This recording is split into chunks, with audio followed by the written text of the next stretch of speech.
सरकारी स्कूलों में पीटीएम, एनुअल फंक्शन, ये तस्वीरें आपने दिल्ली के स्कूलों में कई बार देखी होंगी, लेकिन अब ऐसा बदलाव अपने प्रदेश में भी देखने को मिलेगा। जी हां, सही सुना आपने। केजरीवाल सरकार की तर्ज पर अब गहलोत सरकार भी स्कूलों को लेकर नए प्रयोग करने जा रही है।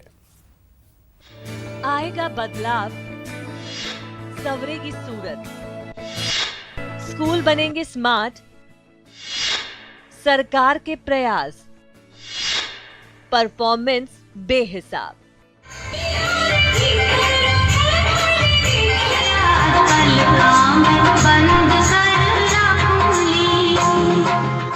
एक पहल से पेरेंट्स खुश हैं, स्टूडेंट्स के चेहरे चमक रहे हैं। सरकार का संकल्प है, बदलाव की बयार है और स्मार्ट सफर है।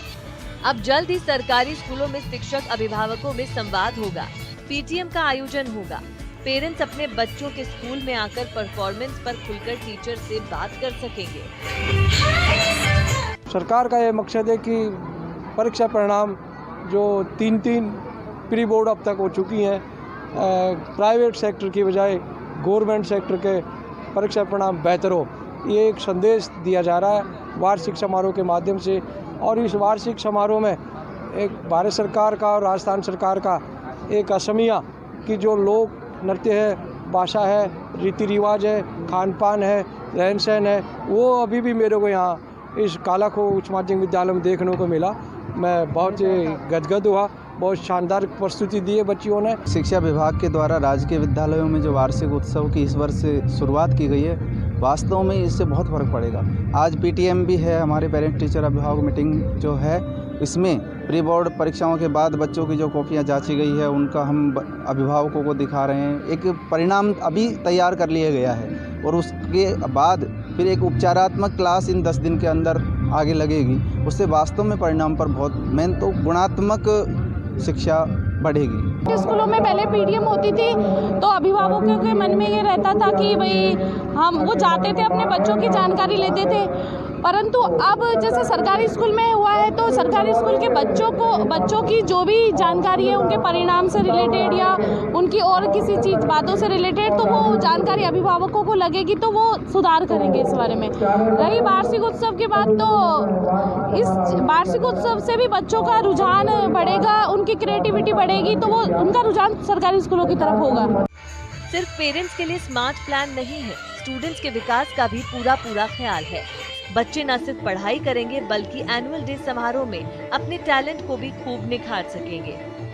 जो पीटीएम रखा है, इससे हमको ये पता चलेगा कि हम कितनी मेहनत कर रहे हैं और हमें और कितनी मेहनत करने की आवश्यकता है, और तथा इससे हमारे घर वालों को ये भी पता चलेगा कि हमारे बच्चे पढ़ते भी हैं या नहीं पढ़ते हैं, और हम कितने दूध में हैं और कितने पानी में हैं, ये हमें इसका पहले ही पता चल जाता है। इसलिए हम अगर हमें कहीं कमजोरी रहती है तो हम मेहनत कर उससे और आगे बढ़ जाते हैं। सरकार की मंशा अच्छी है, मुहिम अच्छी है, ताकि सरकारी स्कूल और प्राइवेट स्कूल में अंतर न रह जाए। जिंदगी के किसी मोड़ पर सरकारी स्कूल का बच्चा खुद को किसी से कम न समझ पाए, इसलिए सरकार ने दिल्ली की तर्ज पर प्रदेश के सरकारी स्कूलों में एनुअल फंक्शन और पीटीएम कराने का फैसला लिया है, जिसकी सभी खूब प्रशंसा कर रहे हैं। सरकार ने जो पहल की है, बहुत अच्छी पहल है। इससे बच्चे और स्कूल में सब प्रोग्रेस की स्थिति हो जाएगी। बहुत अच्छी पहल, सरकार का कदम सराहनीय कदम है। मनाने का जो परंपरा डाली जा रही है, वो वास्तव में सराहनीय कदम है। मैं सरकार के इस कदम का हार्दिक स्वागत करता हूँ। साथ ही इससे सरकारी स्कूलों में पढ़ने वाले बच्चों का भी बौद्धिक विकास होगा और ग्रामीण क्षेत्रों की प्रतिभा निकलकर सामने आएगी। सरकारी स्कूलों में नई मुहिम सरकार के संकल्प का एक सराहनीय कदम है। शिक्षा में सुधार होगा तभी तो बच्चों का असली विकास होगा। न्यूज़ 18 के लिए दौसा से आशीष शर्मा की रिपोर्ट।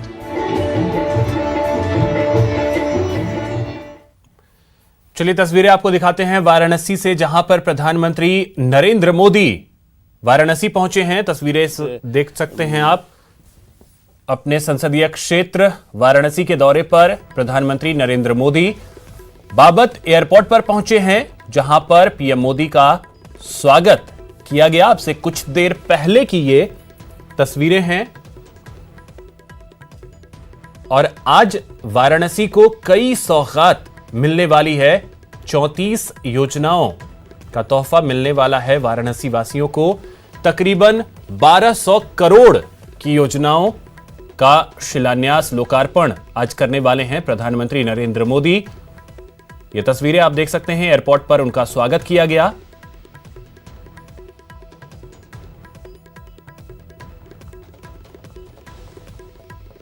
तो अब से कुछ देर पहले ही प्रधानमंत्री नरेंद्र मोदी बाबत एयरपोर्ट पहुंचे और कई सौगातें मिलने वाली हैं वाराणसी को, जिसमें से हॉस्पिटल है और हमसफर ट्रेन की भी आज शुरुआत होने वाली है।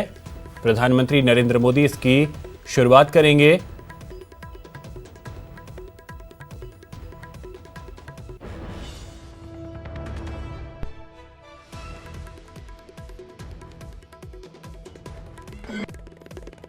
प्रधानमंत्री नरेंद्र मोदी का जंगलबाड़ी मठ में कुछ इस तरीके से खास वाद्य यंत्रों के जरिए स्वागत किया जाएगा। दक्षिण भारतीय सभ्यता को दर्शाते ये वाद्य यंत्र को लेकर वहाँ के कलाकार पहुँचे हैं और कुछ इस तरीके से प्रधानमंत्री के स्वागत का यहाँ पर रिहर्सल किया जा रहा है, इंतजार किया जा रहा है कि प्रधानमंत्री जब आएंगे तो मुख्य गेट पर कुछ इसी तरीके से स्वागत किया जाएगा। और प्रधानमंत्री के स्वागत पर यहाँ पर लोग कितना उत्साहित है, इतना जो है आप देख सकते हैं बड़ी संख्या में पूरे देश से लोग पहुँचे हैं यहाँ पर प्रधानमंत्री का स्वागत करने के लिए जंगलबाड़ी मठ पर। और इस तरीके के कुछ खास वाद्य यंत्रों से प्रधानमंत्री नरेंद्र मोदी का यहाँ पर स्वागत किया जाएगा।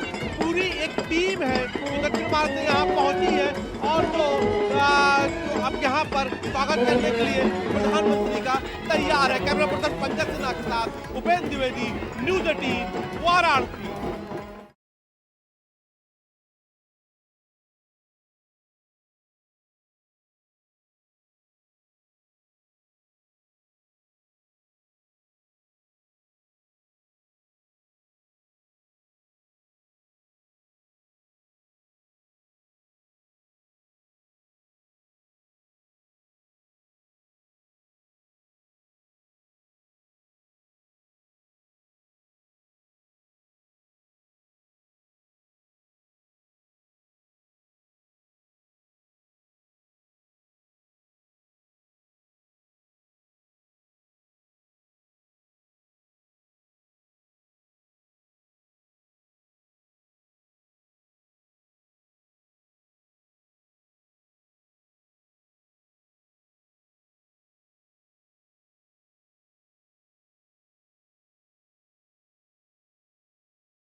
नमस्कार, आप देख रहे हैं न्यूज 18 राजस्थान। आपके साथ मैं हूं अभिषेक। बुलेटिन की शुरुआत करेंगे एक बड़ी खबर से।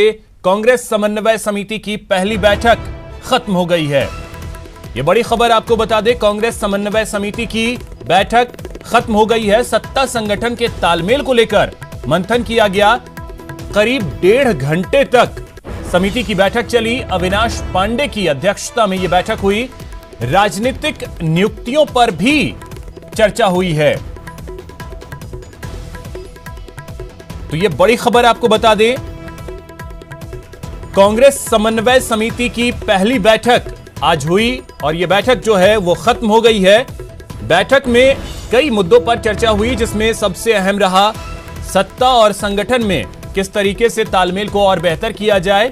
साथ ही साथ जो राजनीतिक नियुक्तियां हैं उसको लेकर के भी चर्चा की गई है इस बैठक में। बैठक की अध्यक्षता की कांग्रेस के प्रदेश प्रभारी अविनाश पांडे ने। इस बैठक में मुख्यमंत्री अशोक गहलोत, उप मुख्यमंत्री सचिन पायलट भी शामिल हुए। गोवर्धन हमारे सहयोगी इस पे और अधिक जानकारी देने के लिए हमारे साथ जुड़ गए हैं। गोवर्धन, बैठक तो खत्म हो गई है, कौन कौन से मुद्दे रहे जिस पर फोकस रहा आज की बैठक में? बिल्कुल, देखिए करीब 90 मिनट तक कांग्रेस कोऑर्डिनेशन कमेटी की ये पहली बैठक चली और उसमें कई जो मुद्दे हैं उनके ऊपर चर्चा हुई। खास करके राजनीतिक नियुक्तियों को लेकर के इस बैठक में चर्चा हुई है, जिसमें ये तय हुआ है कि जल्द राजनीतिक नियुक्तियों पर जिला स्तर से लेकर और प्रदेश स्तर की जो बची हुई राजनीतिक नियुक्तियां हैं उन पर फैसला हो जाएगा। ये आज की जो कोऑर्डिनेशन कमेटी की बैठक है उसमें हुआ। इसके अलावा जो आने वाले निकाय और पंचायत चुनाव हैं उनको लेकर के भी प्रमुखता से चर्चा हुई है और पार्टी को सत्ता और संगठन को मिलकर के इन चुनावों को प्रमुखता से रणनीति के साथ मैदान में उतरने की बात की गई है। इसके साथ एक बड़ा मुद्दा ये है कि जो सरकार की फ्लैगशिप योजनाएं हैं उनको जनता तक पहुंचाने के लिए और सरकार का परसेप्शन जनता के बीच में उन स्कीम्स को बनाने को लेकर के संगठन किस तरह काम करे, इसको लेकर के टास्क और संगठन को देने पर फैसला हुआ है कि जो प्रभारी मंत्री जिलों में जाएं तो वो पार्टी के जो पदाधिकारी हैं, स्थानीय कार्यकर्ता हैं, उनसे जरूर मिले। पीसीसी जो यहाँ मंत्री जाते हैं जिलों के दौरे पर तो वो पार्टी के दफ्तर भी जाए और वहां पर सरकार की योजनाओं के बारे में कार्यकर्ताओं को बताएं और कार्यकर्ता जनता के बीच जाएं। ये एक बड़ी बात यहाँ पर इस बैठक में तय हुई है। प्रभारी मंत्रियों को डायरेक्शन दिए जाएंगे कि वो जिलों में जब भी जाएं तो पार्टियों के दफ्तर पर जाकर के और कार्यकर्ताओं को मोरल बूस्ट भी करें और उनको फील्ड में काम करने के लिए, सरकार की योजनाओं को फील्ड में ले जाने के लिए, जनता तक पहुंचाने के लिए कार्यकर्ताओं को मोटिवेट करें। ये टास्क प्रभारी मंत्रियों को और कांग्रेस के जो संगठन प्रभारी हैं उनको देने पर। बिल्कुल गोवर्धन, तो इस बैठक का मकसद अगर देखा जाए तो वो ये रहा कि कैसे सत्ता और संगठन में समन्वय को बेहतर किया जाए, कैसे और राजनीतिक नियुक्तियां जल्द से जल्द की जाएं। तमाम ऐसे बिंदु रहे जिस पर चर्चा हुई। बहुत बहुत शुक्रिया आपका इन तमाम जानकारियों के लिए। वहीं बैठक के बाद मुख्यमंत्री पीसीसी पहुंचे, जहां उन्होंने पूर्व कांग्रेस प्रदेश अध्यक्ष परसराम मदेरणा की पुण्यतिथि पर उन्हें श्रद्धांजलि दी।